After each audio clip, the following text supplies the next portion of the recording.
Dans cette vidéo, on va parler de taux de variation.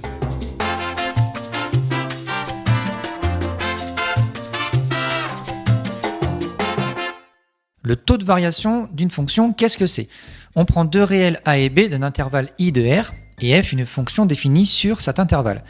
Bien, le taux de variation de f entre les réels a et b, c'est le quotient qui s'affiche ici. La différence des images entre b et a divisé par b moins a. Et on comprend pourquoi a et b doivent être distincts, sinon on divise par 0. Il a une propriété, ce taux de variation. C'est le coefficient directeur de la droite qui passe par a et b, deux points, où a pour coordonnées a, f de a, et b a pour coordonnées b, f de b. En fait, ce sont des points qui appartiennent à la courbe représentative de la fonction qu'on étudie. Alors par exemple, on a une fonction définie de la façon suivante, et on souhaite déterminer son taux de variation entre les réels 1 et 4. Donc notre formule s'affiche ici, b est égal à 4, a est égal à 1. On applique notre formule et on trouve un taux de variation égal à 10. Alors graphiquement, qu'est-ce que ça donne?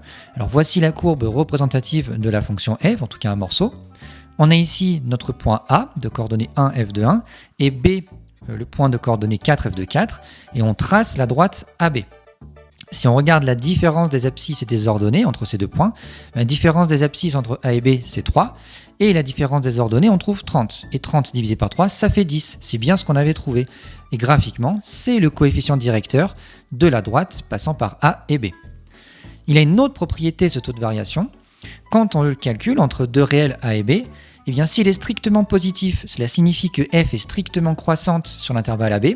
Si au contraire il est négatif, eh bien, ça veut dire que f est strictement décroissante sur l'intervalle AB. Et enfin, s'il est nul, f sera donc constante sur l'intervalle AB.